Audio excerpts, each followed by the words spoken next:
200 years ago, Southeastern Louisiana University wasn't a campus, it was a dream.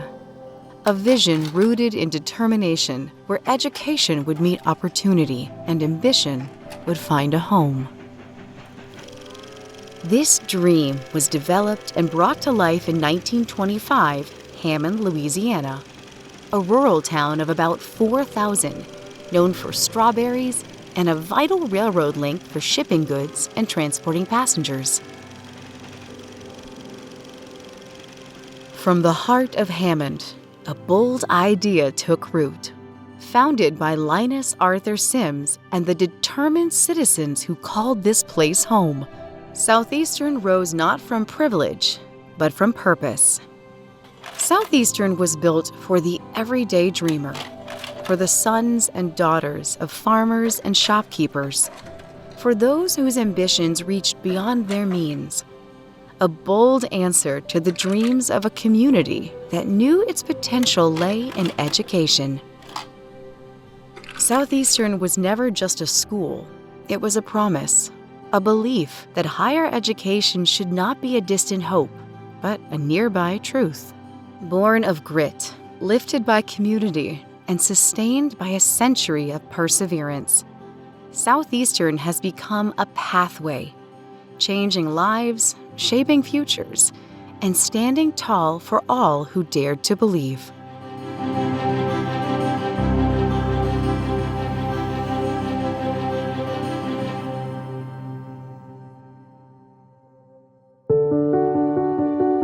On September 14th, 1925, this vision became a reality.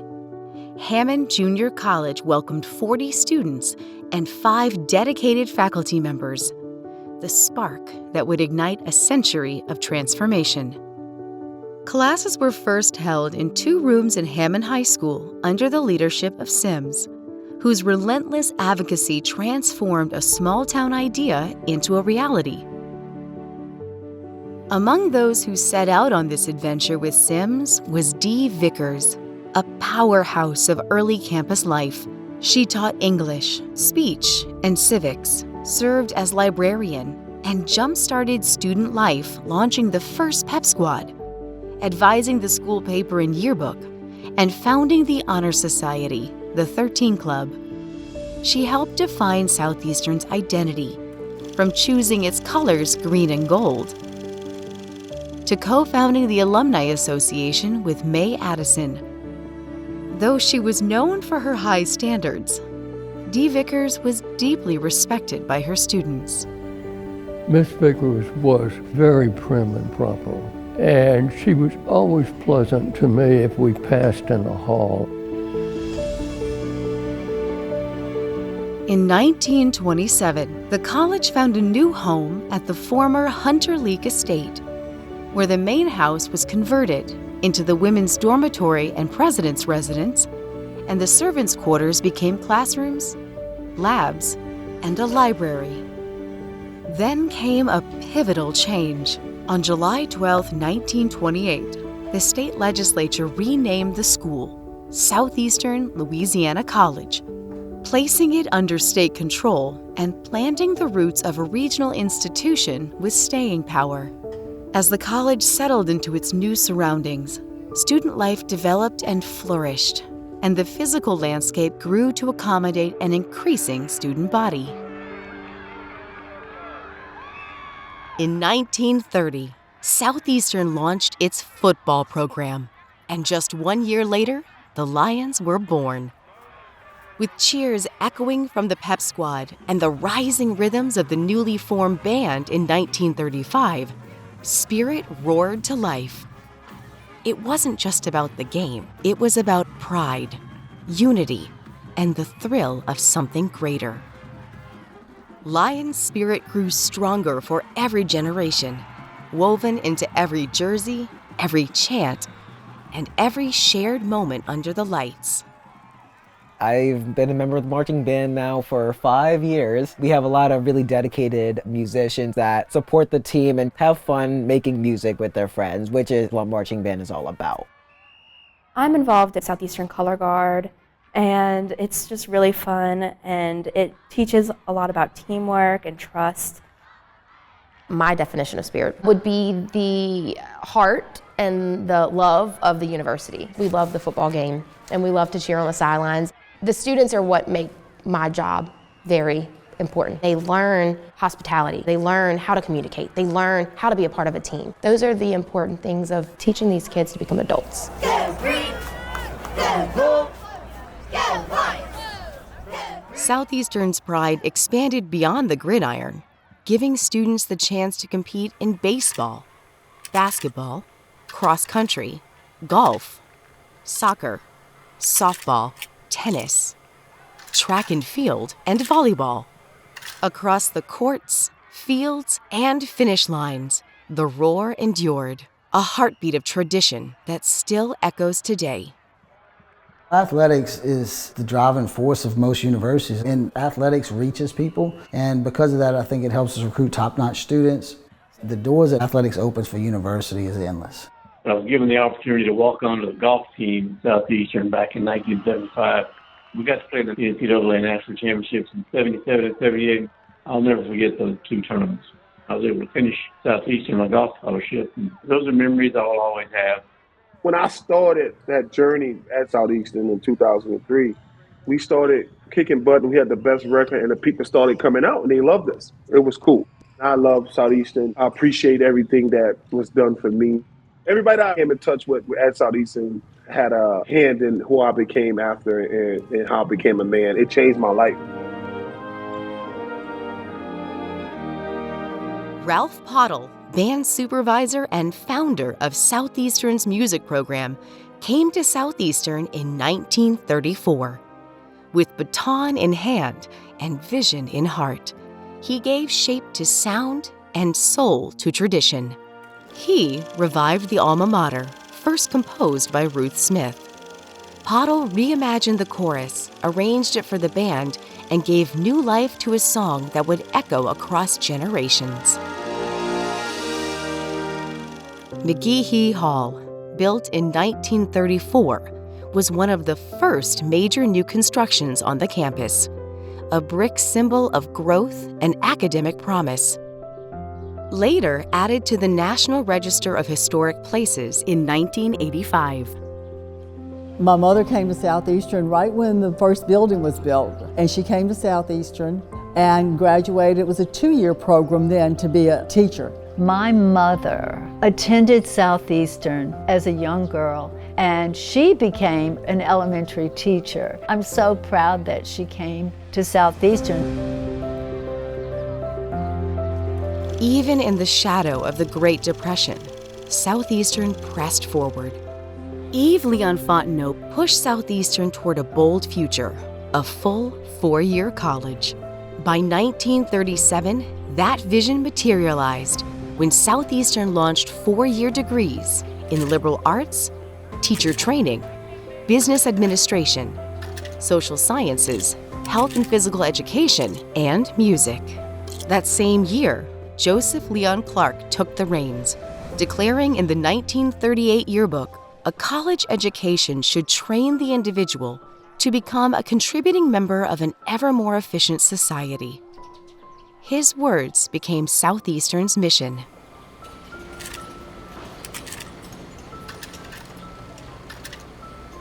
Strawberry Stadium opened, a triumph of the New Deal era. It was more than a field. It was a social center, a dorm, a union, a home for dreams. Among its residents was Hollis Roomie Wilson, a football player whose nickname stuck for life. After the Navy and a master's degree, Wilson returned to Southeastern as a teacher where he taught botany. His skill in teaching about plants and plant life was that as he lectured, he filled the blackboard from one side to the other with Technicolor pictures and diagrams that we copied into our notebooks. He was a wonderful teacher, and I learned a whole lot from him.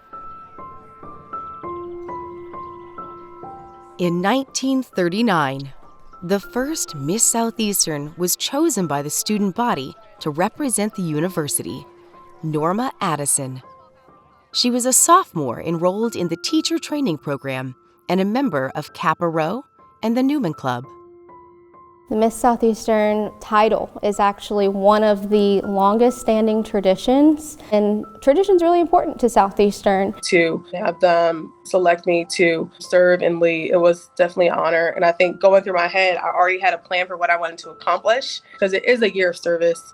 I'm a part of a legacy. This is not just my legacy, it's a legacy of women who not only have helped out this university, but continue to help me out. And that one day I will be one of those women who I've passed down my crown, but I'm still there for her, and I will always have Miss Southeastern in my heart. Pottle Hall opened in 1939, giving music a true stage. And later in 1950, legendary jazz musician Bill Evans could be heard playing Beethoven's Third Concerto for his senior recital. And other buildings rose: Meade Hall and Clark Hall, the original Sims Memorial Library. On January 16, 1940, the Lab School opened its doors, nurturing generations of children, youth, and adults. With classrooms, labs, art, and music spaces, it became a place where learning came alive and stands as a lasting testament to education, community, and opportunity. Teaching at the Lab School is one of my favorite things because I know my kids so much. And not only do I know my kids, I know everyone else's kids. I've had such wonderful people that have just shown me what this job can do for not only you, but for the kids that you impact. Southeastern is the best school around for education and offers an education program that takes the same amount of time as others, and you've already had a year of teaching experience under your belt. Ever since I was a little girl, about the age of 5, I've always known that I wanted to become an educator. You're teaching the future leaders of tomorrow. You're making a large impact on the future of society.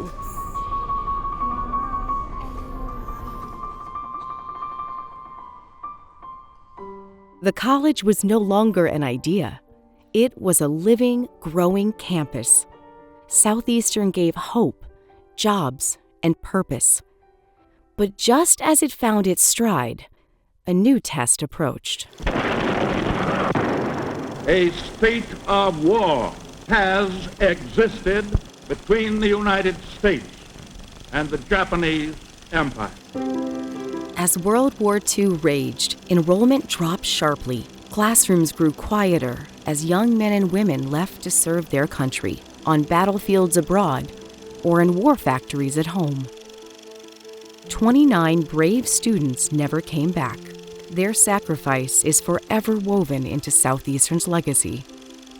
Strawberry Stadium became more than a sports venue.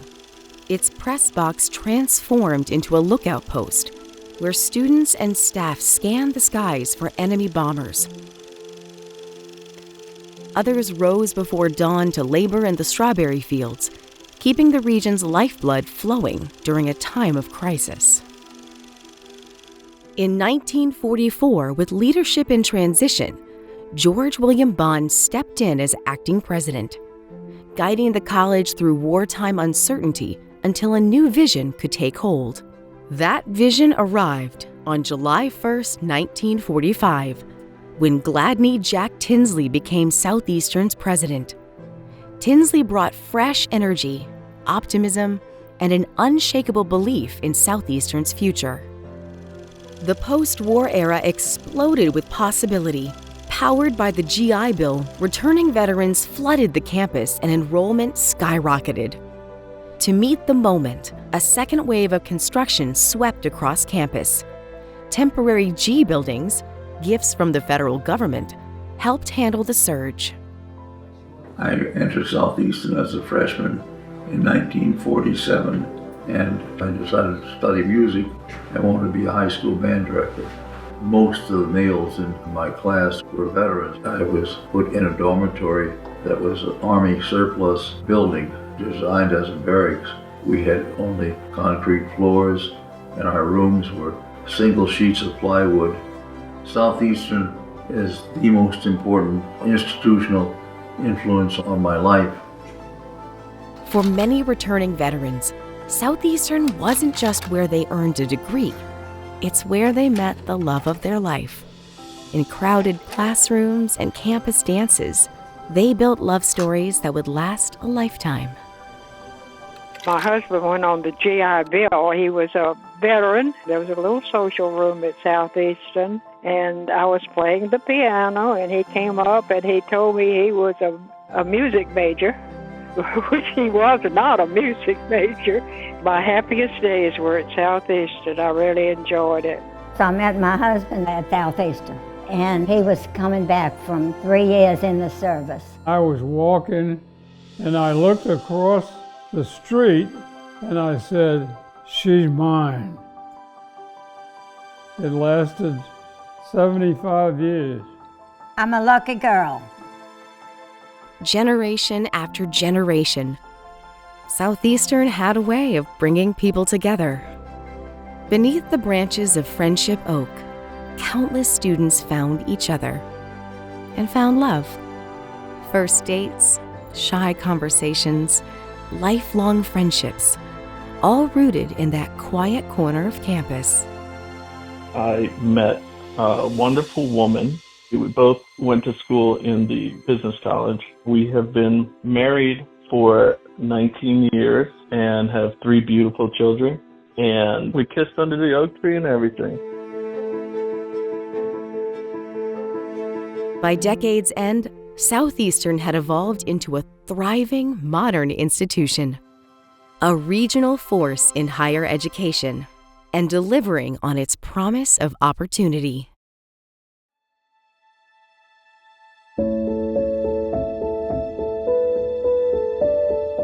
Southeastern stepped into the 1950s with pride, and a silver jubilee celebration worthy of its first 25 years.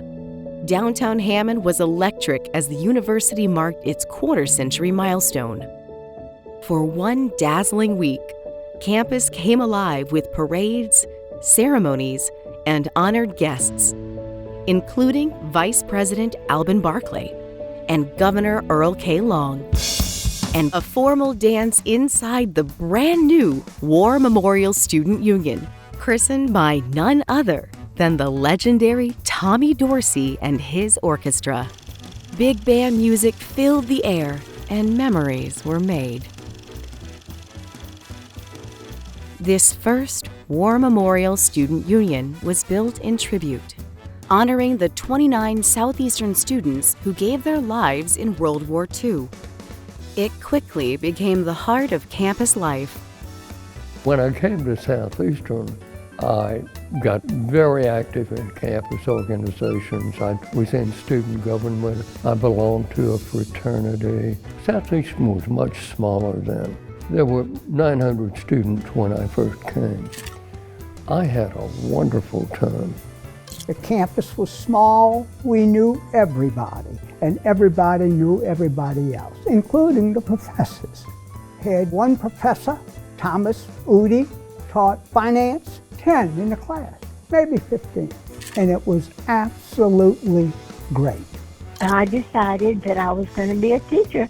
Most of the women went into teaching, and it was such a different time. I had wonderful experiences all during that time. In our day and age, you had 3 choices. You could be a secretary, and I couldn't type. You could be a nurse, and I couldn't take blood, or you could be a teacher. I always wanted to teach first grade. But as the music played, change was already on the horizon. Tinsley suddenly passed on December 8, 1951. Luther Haley Dyson, dean of the college, was named acting president. 5 months later, Clark LeBlanc Barrow was appointed president. But by 1953, Dyson was appointed to lead permanently, a role he held for the next 15 years. Initially, Daddy knew almost everybody on campus by name and was interested in the students individually. But he was interested in all the kids and wanted them to succeed. And they were able to do that on the GI Bill. And that was wonderful. These men had been uprooted, of course, but when they came back, they had matured, and many of them became strong students. Under Dyson, Southeastern surged forward with vision and velocity, and the campus transformed. Southeastern entered a new era, one of academic strength, physical expansion, and an undeniable presence across the region. In 1955, the Lionettes dance team burst onto the scene, bringing high-energy spirit to football games and community events statewide. I loved being a Lionette. It was a lot of fun. We had a lot of hard work and practices. We used the Rockettes as an example because everybody wanted to do what they were doing. So we did the high kicks, and then we also did the kaleidoscope formations. I was the tallest one on the 50-yard line, and as we would do the pinwheel, I was making little bitty steps, and they were all having to run around to make the circle with their short legs. But 1955 also marked a deeper turning point, one that would define Southeastern's legacy, as Southeastern became one of the first integrated colleges in the South. Mildred Miles Crawford, Southeastern's first Black graduate, and other pioneering students walked onto campus in the face of subtle prejudice, determined to belong. By 2024, nearly 3,000 Black students called Southeastern home, a future those early trailblazers could scarcely imagine, but helped build with every step they took. A new kind of history was born, one where the belief that education belongs to everyone took a strong hold.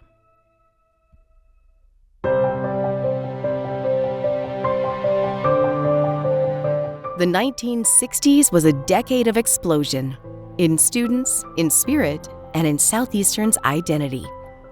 With baby boomers coming of age during a period of economic growth, cultural shifts, and technological advancements, enrollment surged, and suddenly the quiet college of the past was transforming into a vibrant, bustling campus. Southeastern opened a modern Linus Sims Memorial Library, now known as Garrett Hall. In a show of community spirit, hundreds of students, faculty, and staff moved the books from the old to the new library in long lines. I was a student when they moved the library. You got your book, you followed the person in front of you, you went to the library and they put it right in. Being a sports reporter for the Lions Roar and working in public information in sports, it's just a part of my campus life. Southeastern's my life. I'm proud to say I was a graduate of Southeastern. It was a smaller campus, and at that time, girls could not wear pants on campus. You had to wear a skirt all of the time, but you didn't go to class and you didn't walk across campus in pants. I was a 4-year member of the Lions Roar staff, 1 year on the yearbook staff, and you made friends with people. It was a wonderful 4 years experience. My degree was a Bachelor of Science, majoring in agronomy.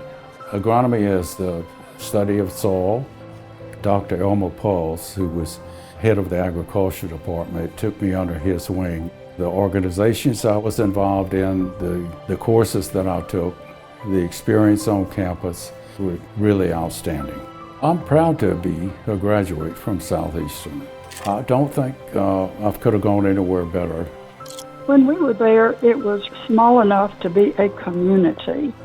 I was social and dated and went to dances and football games. We had some wonderful teachers there, and I felt very well prepared. It was just a wonderful, enriching experience, and I look back on it fondly. By 1962, Southeastern pride roared louder than ever. Sophomore Leroy Fanning, a member of the Student Government's Judicial Board, pushed for a proper mascot uniform. At the time, we did not have a mascot, and I thought we needed one.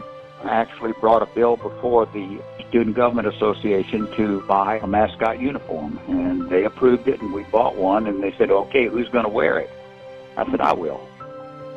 And in that same year, Southeastern acquired a live lion cub. The Alumni Association sponsored a student contest to name the lion, and the name Lobo won. A year later, he was renamed Roomie in honor of the late Hollis Roomie Wilson, who had recently passed away. Right after my father passed, the mascot was named in his honor. He loved Southeastern, he truly did. And being able to spend that first year in college with him, that was so special to me. It was just a great time. The legend of Roomie was born, and a Southeastern icon was here to stay.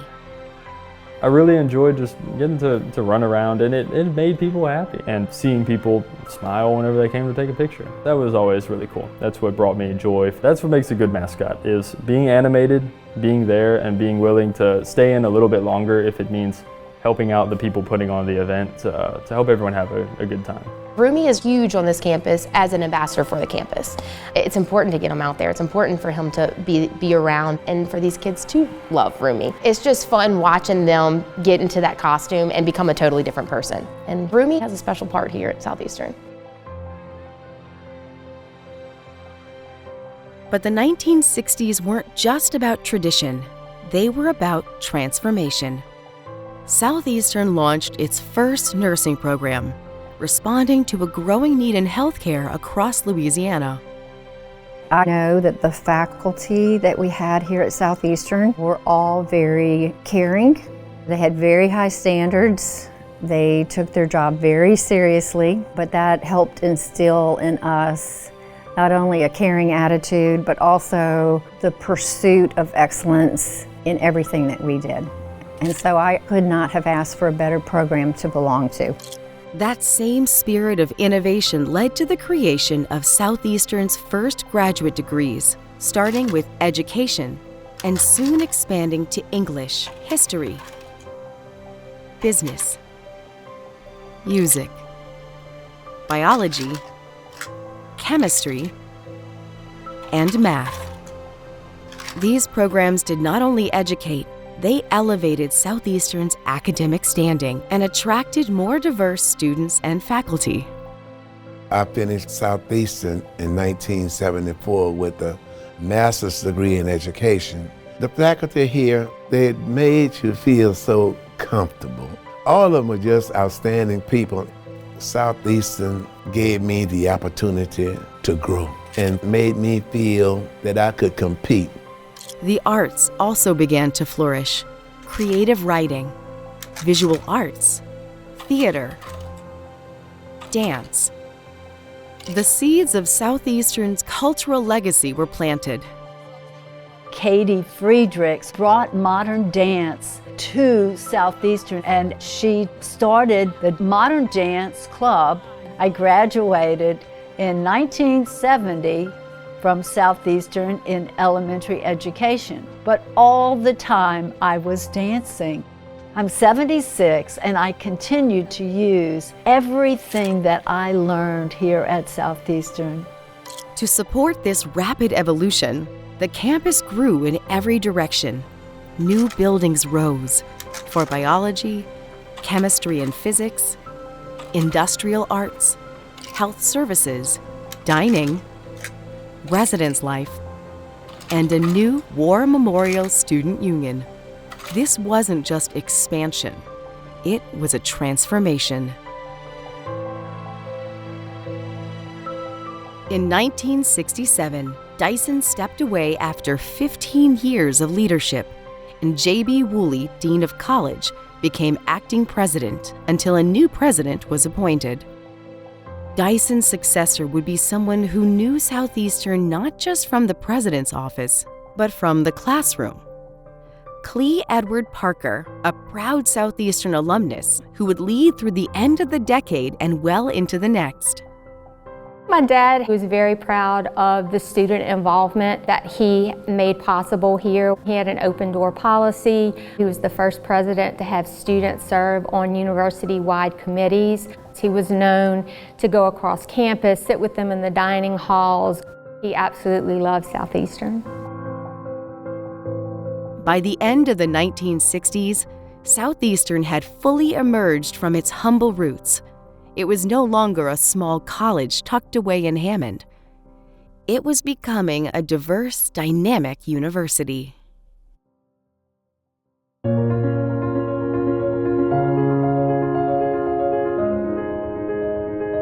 In 1970, Southeastern Louisiana College officially became Southeastern Louisiana University. The school had transformed into a growing regional powerhouse of learning, culture, and service. Dr. Brian Schisler probably had the greatest impact on my life at a time when Southeastern didn't have that many African American students, and we just kind of flocked to him because he just loved people. We chartered an African fraternity called Arkandelis, and it means born into bravery, which is still here now. I am just so proud not only to have graduated from this university, but to have the opportunity to come back now and serve.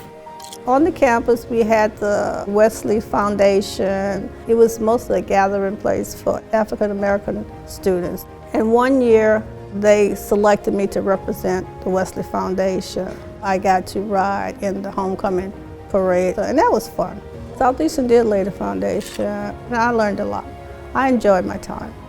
I wanted a small college that had a lot of activities. I wanted organizations, I wanted Greek life, and I wanted a quality education.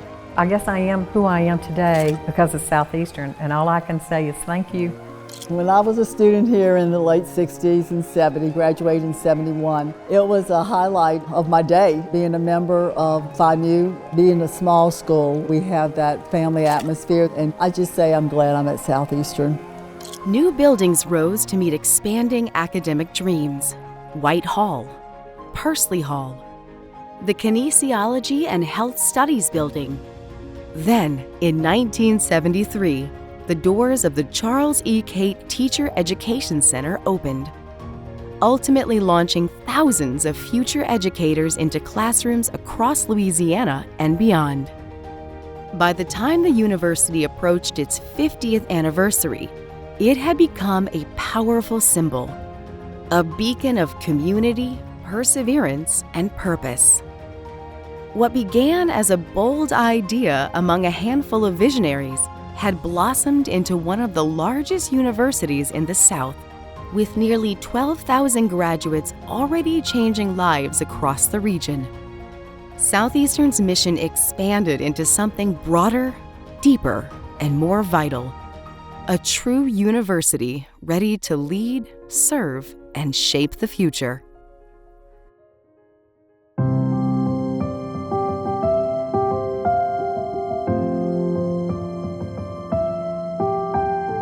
In 1980, Parker stepped down after 12 years of transformative leadership. The only thing that I would hope and pray is that each and every president would think always number one, the students at that university, and ask themselves, is this in the best interest of the students? The students are there and they should be number one. So that would be my advice to anyone, whether it would be a faculty member or department head or an administrator or whomever, if they're affiliated with the university, do what is best for the students. Taking the reins was James Larry Crane, a Southeastern alumnus and former biology professor. With sharp vision and deep roots in the university, Crane raised the bar, setting higher academic standards across the board. At the time, Southeastern's computer science program had just been upgraded. They were the most advanced there was in the state. The personal computer had just been introduced, and for us, it was a new field. Our instructors and professors were engaged with us and really wanted to see us succeed, coming to Southeastern, and then the whole community having the trust to elect me as parish president. And it all started because of Southeastern. When I first came to Southeastern, I had my head set on becoming a CPA, so I made the change to marketing, and I never looked back. The faculty were amazing. They truly were invested in my success. I love Southeastern because it gave me the foundation for the success that I enjoy today. I was a double major in voice and piano, but I also could play the flute in the marching band, and I played bass clarinet in the symphonic band. My professors in music were all just top drawer. They were all wonderful. Southeastern. Prepared me very well for my career. I was a band/music teacher. It's my family. Crane steered the university into new academic territory, including environmental science. With the acquisition of Turtle Cove Environmental Research Station, a hands-on research hub in Louisiana's wetlands, it became a living classroom where students learned to preserve and protect one of the region's most vital ecosystems. At Turtle Cove, grad students or faculty members can conduct research projects out there. It's plenty of wildlife, plenty of vegetation. I can take classes and go on field trips and go into a marsh. There's lots of opportunities for hands-on experience. Southeastern was also making waves in women's athletics. Building on momentum from its launch in the mid-70s, the university expanded varsity opportunities for female athletes, forging a path toward equity and competition. I was a proud member of the Lady Lions basketball team. Here at Southeastern, I found the space to grow, both intellectually, athletically, and as a student, I worked at both the local radio station and the campus station, KSLU. That's where I got early experience in broadcasting that would become a strong foundation for me. My years here, they taught me resilience, taught me discipline, teamwork, and most of all, to believe that what I had to contribute was worthwhile. We were very proud to be a part of not only the track and field team, but Southeastern Athletics, and we felt that we represented the school the best way we could. Coach John Brady really made it a fun environment, and we were family. But at the end of the day, we laughed proud. We were a team. We cheered each other on. We wore our green and gold proudly.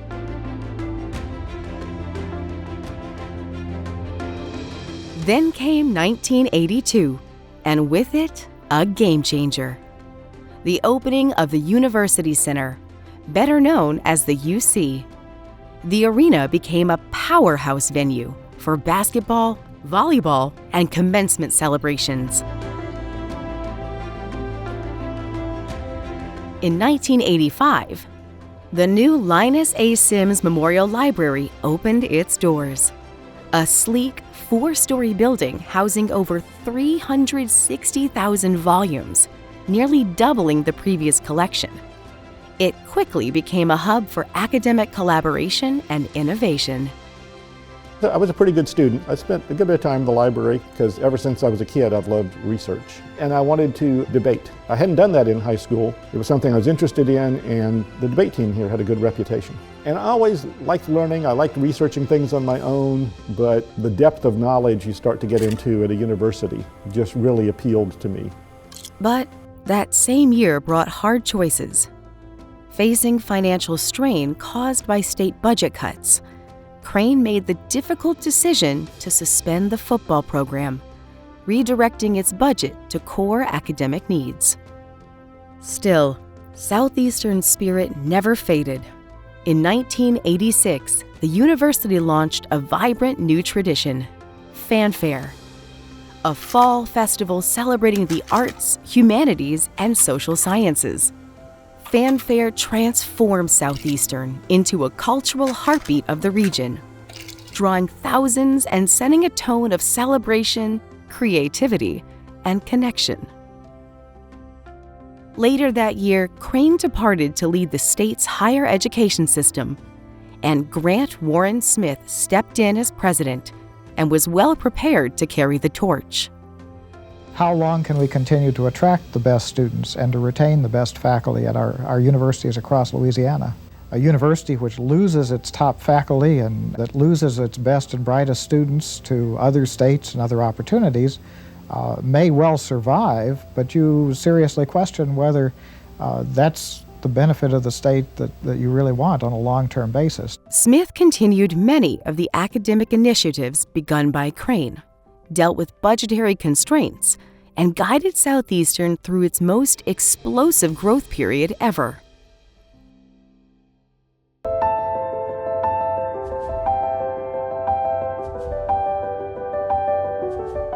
Between 1986 and 1995, enrollment doubled.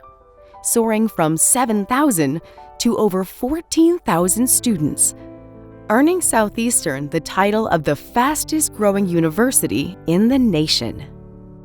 To accommodate this rapidly expanding population, the College of Basic Studies was created, offering support and resources to help freshmen succeed.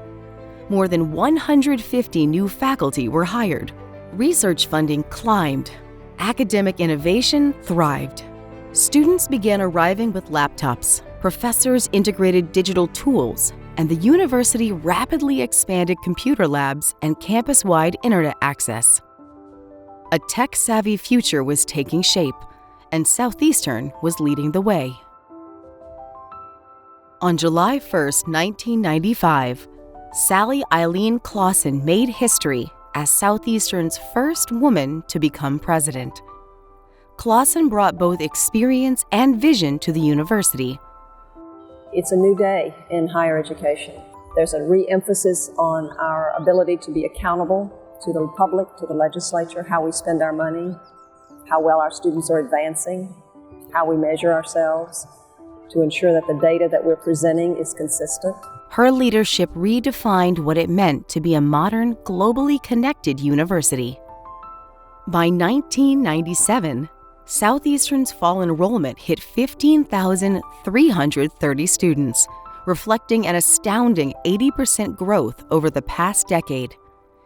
In her annual report that year, Clausen wrote, "Southeastern's expansion and growing reputation for excellence is the result of one thing: our caring attitude. It's what makes this a first-class institution." When I got here and I met some of the faculty and even some of the students, non-traditional as well as traditional students, I just felt right away, I felt at home. We still look out for people and we care enough to make sure that they succeed. And if you give a little, you get a lot in return. I really enjoyed my time at Southeastern. Some of my favorite experiences were in my classes. I achieved greater heights because I had classmates who would push me as much as I would push them, and we had a good time while we were doing it, and we enjoyed learning. It's very unpretentious.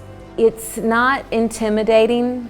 There's no sense of feeling out of place. It's so welcoming. I'm really proud of the fact that I got a degree and pursued a career and was successful in that field. We aim for that personal level. You're not just lost in the crowd. Our location really does make us a prime candidate for those commuter students like I was. I appreciate being part of something that contributes to our community and to the lives of so many students. In 2000, the university marked its 75th anniversary, not just with reflection, but with renewal. Old buildings made way for new ones. Student spaces expanded, and the university was charging into the 21st century with vision, pride, and purpose. In 2001, Clausen was named president of the University of Louisiana System, and Michael Randolph Moffitt stepped in as Southeastern's interim president, then took the helm officially in December.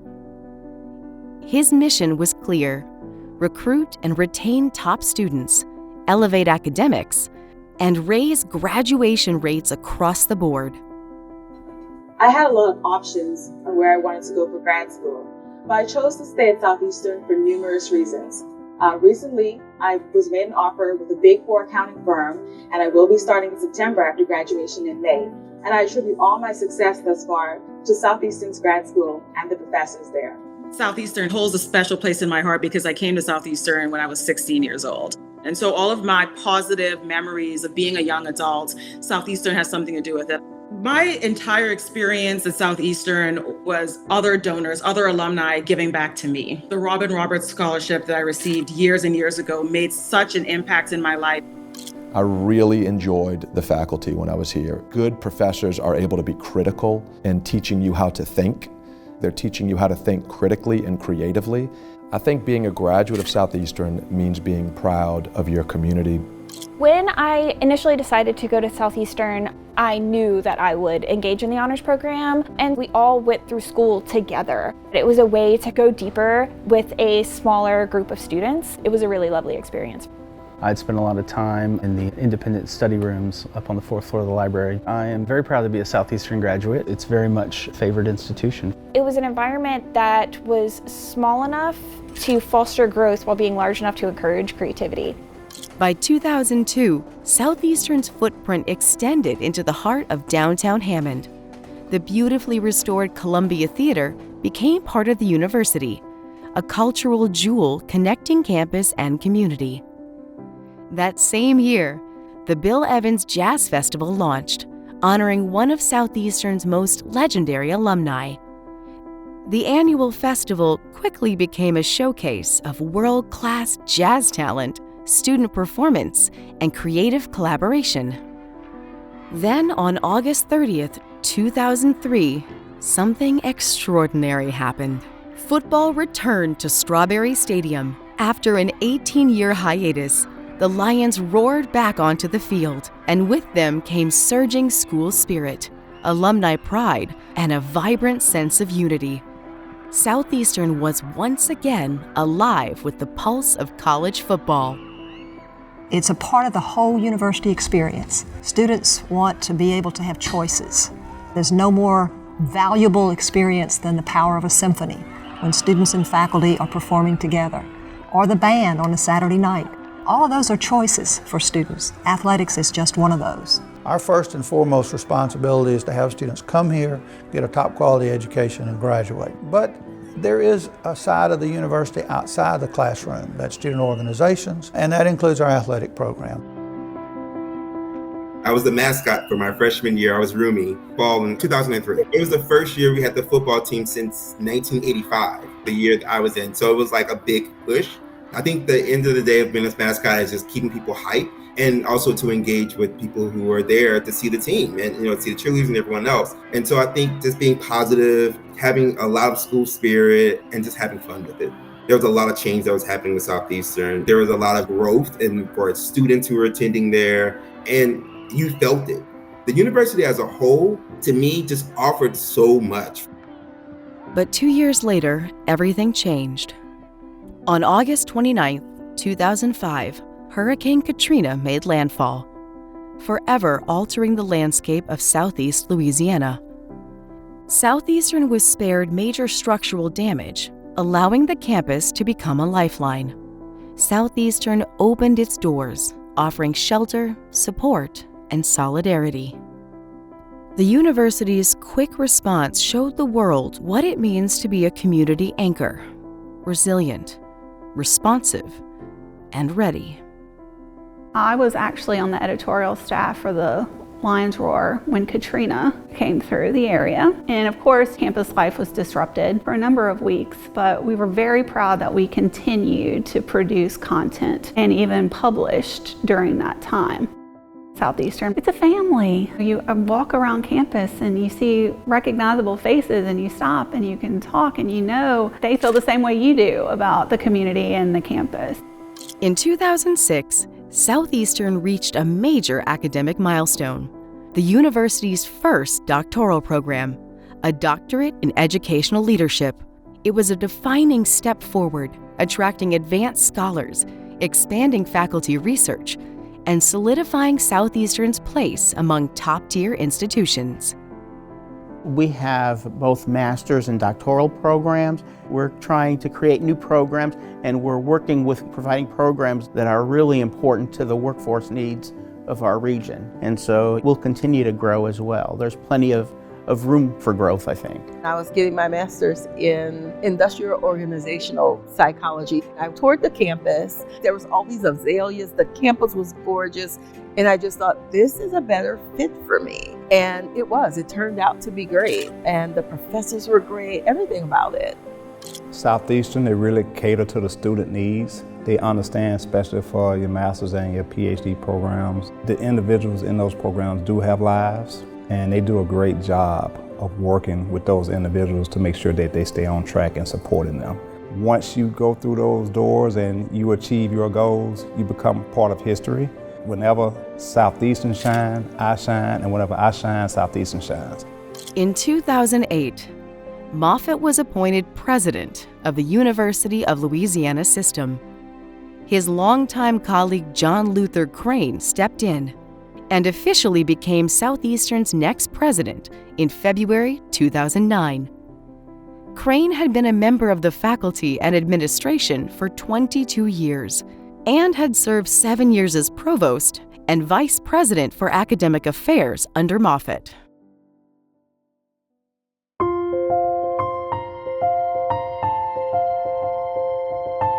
As the 2010s dawned, Southeastern faced a familiar challenge: deep budget cuts and difficult choices. Programs were trimmed, courses consolidated, and majors were removed. I was a double major in French education and Spanish education. Then the whole degree cancellation process happened. At the time, I was distraught. I was 18, 19 years old. As I matriculated through in 3 years, and then from there, I went on to grad school, and then I came back here as faculty, then I did the doctorate. And what it taught me was to keep pushing. I absolutely loved Southeastern. I have so much gratitude for Southeastern for just empowering me and making me feel like I was capable of so much. I was a Spanish major, but got a minor in biology, taking all the prerequisites for PA school. And through studying Spanish, the whole world has been opened up to me. I loved my time at Southeastern. It definitely made me who I am. I'm the first Lion to go to space, but hopefully not the last. So get the call that, hey, we're going to put you in the Hall of Fame. That was amazing. I think those awards, that's the time for you to thank the people who helped you along the way. I think the first person I met was Miss Bentley. She's the backbone of a lot of athletes. If it weren't for her, I wouldn't have a degree. I love her to death. Southeastern turned a boy from the projects of New Orleans to a man. Through it all, Southeastern held fast to a single steady mission: student success. Admission standards rose. Academic offerings evolved to match Louisiana's workforce needs. I love Southeastern because it really feels like family. Everybody's willingness to see you succeed and their commitment to seeing you through your collegiate experience is remarkable. And so that's what really brought me back, and that's what I really love about it. I love Southeastern because of the opportunities that I've had here, the connections. Dr. Fody, he's in chemistry, I still talk with him. They're amazing. They actually care about you. Well, they want to see you win. And that's why I was able to do a lot of the things that I had going on. The campus, too, transformed. Old spaces reimagined for new possibilities. The former Horticulture Center became the Sustainability Center, a beacon of hands-on learning and environmental innovation. A new cutting-edge home for the School of Nursing was built, filled with high-tech classrooms and simulation labs to train the next generation of healthcare heroes. A reimagined student union opened, with expanded dining, modern meeting spaces, and a central hub for campus life. A high-tech computer science and technology building was erected, a state-of-the-art facility preparing students for careers in IT, engineering, cybersecurity, and beyond. In 2018, Southeastern brought back a powerful piece of its past: ROTC.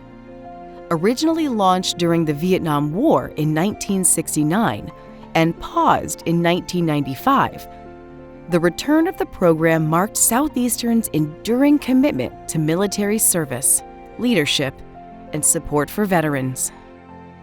We have an amazing ROTC program, and they also get to learn from officers and enlisted soldiers. And so I just recommend our ROTC program to any student who's interested, and they can sign up for ROTC and take some classes without making a commitment to join the military and see what it's all about.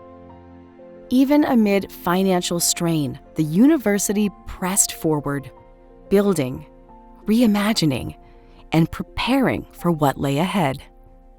But as the decade closed, the world shifted. Hi, this is Southeastern President John Crane. Just checking in with members of the Southeastern family as we're all dealing with this coronavirus pandemic. We're all still working together to try to make sure that our students can finish the semester and earn their academic credit so that they continue making progress toward accomplishing their educational goals. Please stay safe and stay healthy. Classrooms went quiet. Campus emptied. But even in uncertainty, the university responded with resilience. Masks were distributed. Cleaning crews worked tirelessly. Through it all, Southeastern proved what it always has been, not just a place, but a community. One that rises, adapts, and endures. What it showed me is how amazing our faculty are, because they adapted just almost instantly and they just stepped up their game and did everything possible for the students. That really gave me such a profound respect for all the faculty. They are completely committed to doing the right thing for our students. Our faculty go above and beyond in office hours, in mentoring our students, and just making sure we're giving our students who want to learn the opportunity to learn. Within every program, we want them to be exposed and to have the opportunity to engage in hands-on or real-world experiences. And they're engaging with professionals. They're learning what it looks like to be a professional. They're learning what it looks like to continue to develop throughout their career, because that's also what we want to do. We want people to be inspired to be lifelong learners, because we know that's going to help them for their entire lives. I love when the students graduate, go on to become teachers, and return to tell their professors and instructors, and even me, the great things that they've done. There really is the ability to make a difference in somebody's life if you're welcoming and you're helpful and you have a growth mindset with them, and I think we do see that. But as the world adjusted to life alongside a virus, another threat gathered strength offshore. On August 29th, 16 years to the day after Katrina, Hurricane Ida made landfall. It would become the most devastating storm to strike Southeastern in its first 100 years. Buildings were battered, floodwaters rose, power vanished. For weeks, Southeastern and much of Hammond stood in silence. Yet the lion spirit endured. During Ida, my fellow international students and some student athletes went to the UC for the first night, and we were at the rec for 2 nights. That was such a bonding experience for all of us. I love Southeastern because Southeastern was there when I needed. My first semester was the hurricane semester that Ida hit. Coming from high school with the COVID and going first semester with the masks in college to taking them off, I've been through some resilient times here with the school. One thing about this school is I love that I'm outnumbered. My teachers all remember my name. That shows that they're paying attention, they remember who I am, and how much they want to see you succeed. I've always been interested in biology and nature because it makes me feel so connected to the world. I've always been interested in diseases. My ultimate dream job is to be an epidemiologist for the CDC.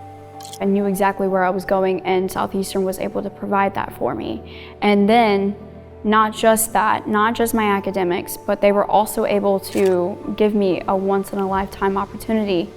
I totally believe that the residency program for education makes you real-world ready. I can step out of those doors tomorrow and I will be ready thanks to Southeastern.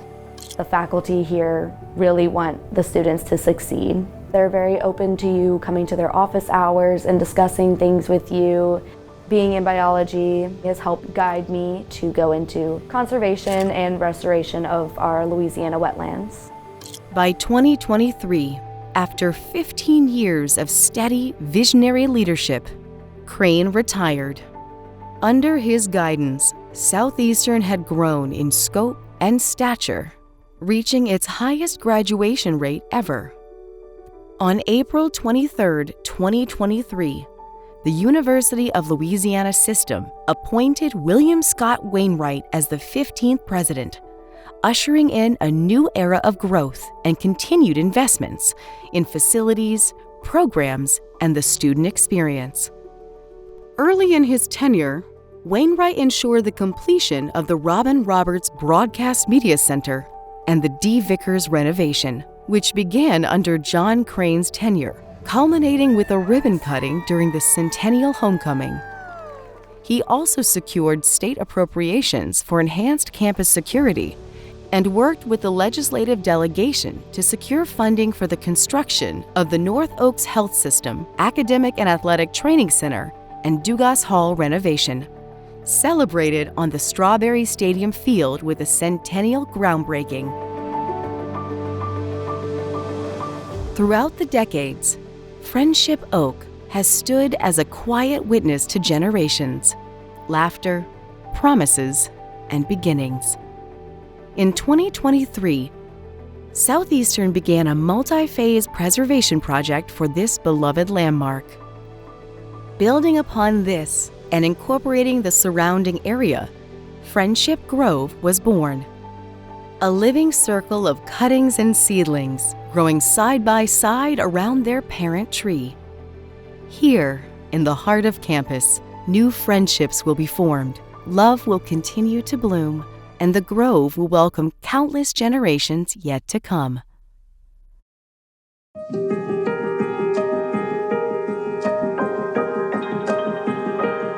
Southeastern has grown into a comprehensive university, offering over 150 programs of study, including more than 25 graduate and certificate programs across 6 dynamic colleges.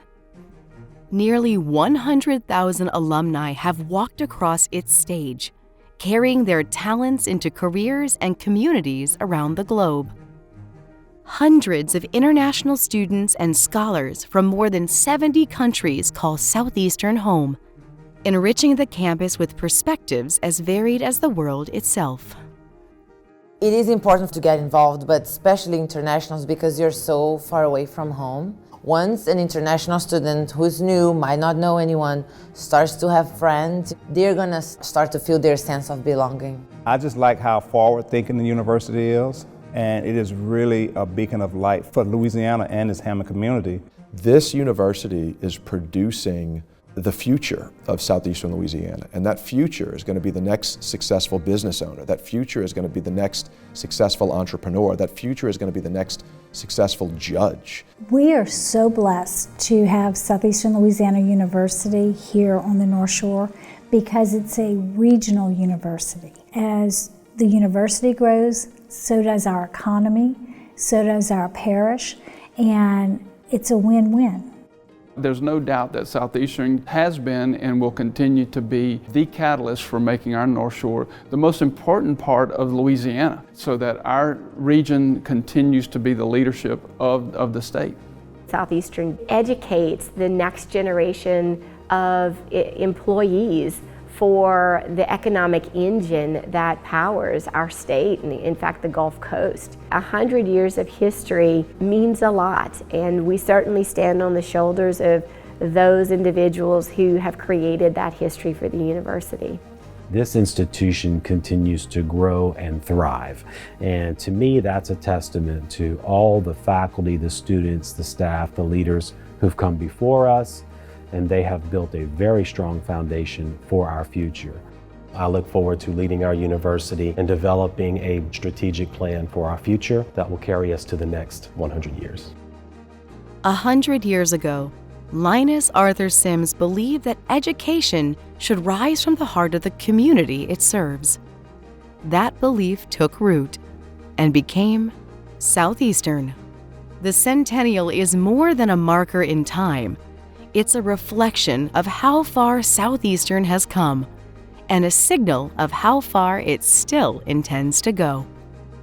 Through decades of challenges and triumphs, Southeastern has never stopped moving forward, rooted in tradition and always reaching toward tomorrow.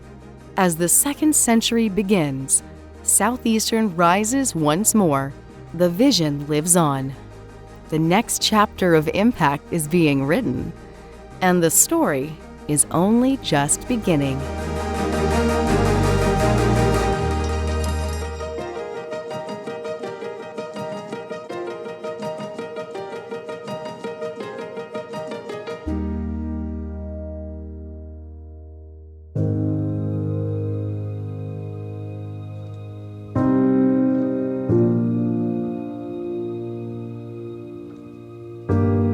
last thing I want to do is I have a 1980 yearbook. Oh yeah.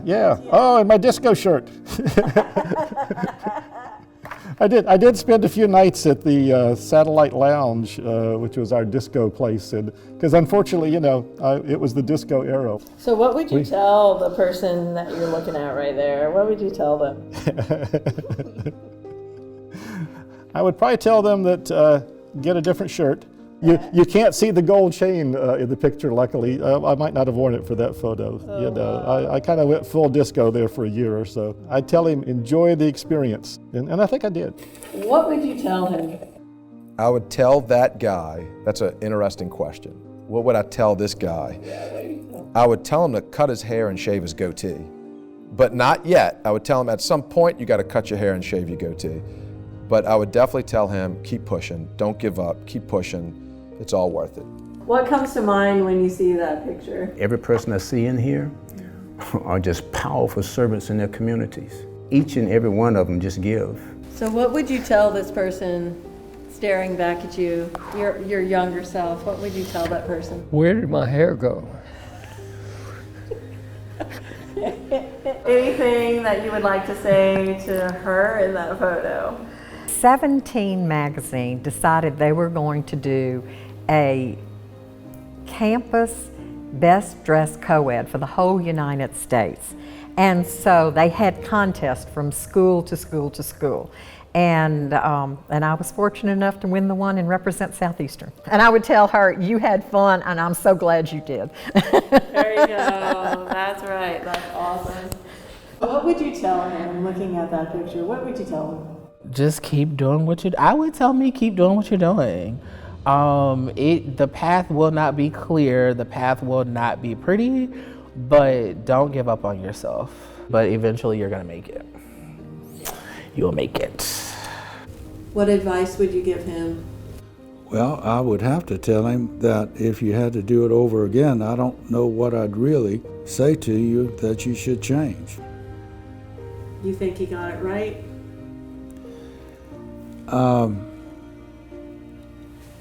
At the end of the day, it's right. You can always look back on the opportunities that you think you missed, the things you didn't win, you could have done, should have done. I don't know that I got it right, but it could have gone a whole lot more wrong, I'll put it. What would you tell that person in that picture? I think you did a good job, Ron. You go get some more education. Looking at that picture of yourself, do you think he made the right decision coming to Southeastern?